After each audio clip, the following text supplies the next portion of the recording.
आरक्षणावरून अधिवेशनामध्ये सत्ताधारी आणि विरोधकांची चांगलीच खडाजंगी पाहायला मिळाली। कालच्या आरक्षण बैठकीवरून विरोधकांनी अधिवेशनामध्ये गोंधळ केला।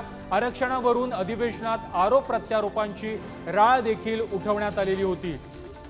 सत्ताधाऱ्यांनी काल सर्वपक्षीय बैठक आयोजित केलेली होती आणि या बैठकीला विरोधी पक्षाच्या नेत्यांना देखील निमंत्रण देण्यात आलेलं होतं। मात्र विरोधी पक्षांनी या बैठकीवरती बहिष्कार टाकला आणि त्यानंतर आरोप प्रत्यारोपांचं राजकारण सुरू झालंय। मराठा आरक्षणासंदर्भात सर्वपक्षीय बैठकीचं आयोजन करण्यात आलेलं होतं। अध्यक्ष महाराज या महाराष्ट्रामध्ये जातीच्या नावावरती तेढ निर्माण करण्याचे प्रयत्न होत आहेत। अध्यक्ष महाराज, तेढ निर्माण होत आहे। अध्यक्ष महाराज, या विषयावरती तोडगा करण्यासाठी सर्वपक्षीय बैठकीचं आयोजन करण्यात आलेलं होतं, चर्चा करण्यासाठी आयोजन करण्यात आलेलं होतं, परंतु विरोधी पक्षाने त्याच्यावरती बहिष्कार घातला। अध्यक्ष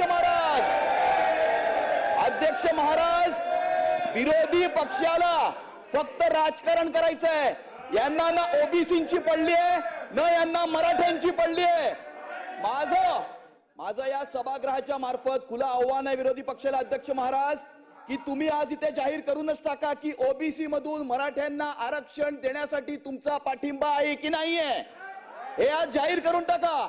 या सभागृहाच्या मार्फत मनोज जरांगेजींनाही आव्हान आहे, विनंती आहे, हात जोडून विनंती आहे अध्यक्ष महाराज, की विरोधकांना फक्त राजकारण करायचं आहे। त्यांचा पर्दाफाश झालेला आहे। ज्या वेळेला सत्ताधारी पक्ष सरकार बोलावतं, चर्चा करण्यासाठी आमंत्रण देतं, त्यावेळेला राजकारण करण्यासाठी, निवडणुकीचं प्लॅनिंग करण्यासाठी बसतात। अध्यक्ष महाराज, ज्या वेळेला बोलायला बोलवलं तर का नाही आले?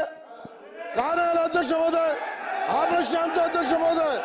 काल अध्यक्ष महोदय मराठा आरक्षणाच्या विषयात सर्वपक्षीय बैठक बोलवली, बाहेर तर तुम्ही दाखवता ऍक्टिंग वेगळी, आणि ज्या वेळेला त्या कारवाईवर किंवा त्या विषयावर निर्णय किंवा चर्चा करायची वेळ येते, अगोदर सांगतात येणार, मग तुमच्या बरोबर आम्ही येऊ, मग ही चर्चा करू, आणि मग ऐन वेळेला असं काय होतं अध्यक्ष महोदय?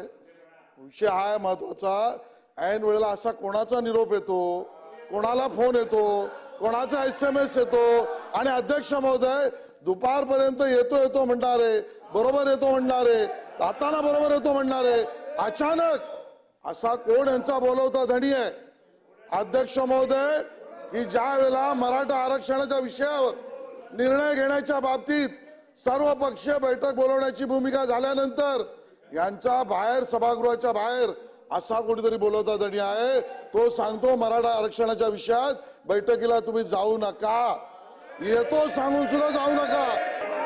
महाराष्ट्रामध्ये मराठा विरुद्ध ओबीसी